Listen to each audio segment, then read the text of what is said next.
Bonjour et bienvenue dans cette vidéo sur les racines carrées. Nous allons voir dans cette vidéo comment trouver un encadrement et une valeur approchée de la racine carrée d'un nombre. Alors, nous nous étions arrêtés dans une vidéo précédente aux racines carrées des premiers carrés parfaits.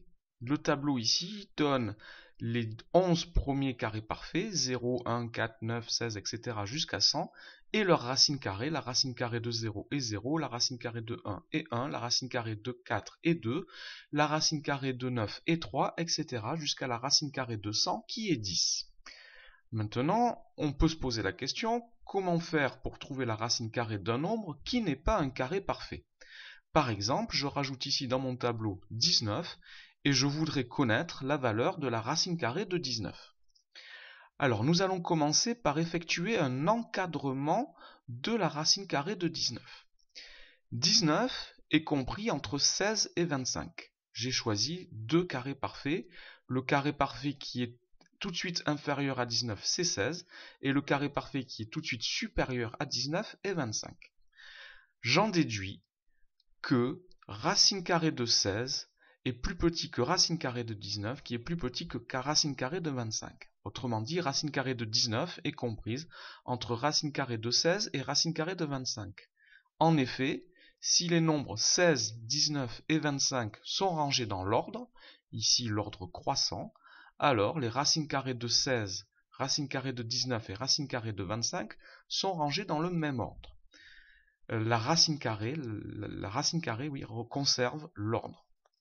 J'en déduis que la racine carrée de 19 est comprise entre 4 et 5, puisque racine carrée de 16 c'est 4 et racine carrée de 25 c'est 5.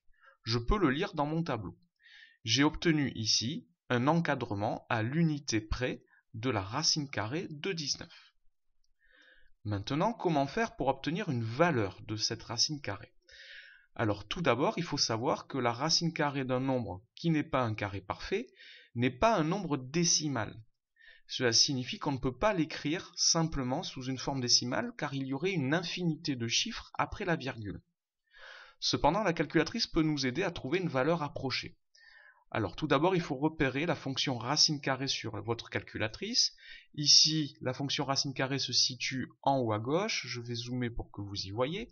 Et nous avons la fonction racine carrée qui est écrite en jaune, juste au-dessus de la fonction x au carré. Toutes les fonctions qui sont écrites en jaune sur cette calculatrice s'obtiennent grâce à la touche seconde. Donc si j'appuie successivement sur la touche seconde et la touche x au carré, l'écran de ma calculatrice affiche le symbole radical avec à l'intérieur un carré que je dois remplir. Je tape 19, voilà, et j'ai racine carrée de 19 à l'écran. Je valide avec la touche exe et la calculatrice me dit que racine carrée de 19 vaut racine carrée de 19. Alors la calculatrice ici me donne la valeur exacte. Je vous ai dit tout à l'heure qu'on ne peut pas écrire la valeur exacte de racine carrée 19 puisque ce n'est pas un nombre décimal. On ne peut pas non plus l'écrire sous la forme d'une fraction.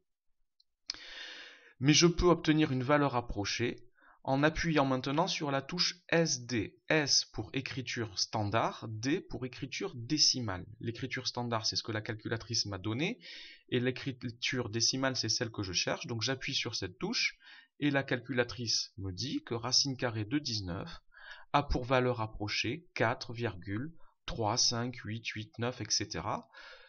Inutile de marquer tous les chiffres que la calculatrice vous donne. Je peux donner une valeur approchée au centième par exemple. Racine carrée de 19 est environ égale à 4,36. Voilà, nous ne pouvons pas avoir une autre valeur exacte que racine carrée de 19. Toute forme décimale sera une valeur approchée. Voilà sur comment obtenir un encadrement et une valeur approchée de la racine carrée d'un nombre qui n'est pas un carré parfait. Merci d'avoir regardé cette vidéo, n'oubliez pas de lui donner un j'aime si vous l'avez aimé et de vous abonner à ma chaîne si elle vous intéresse. Au revoir.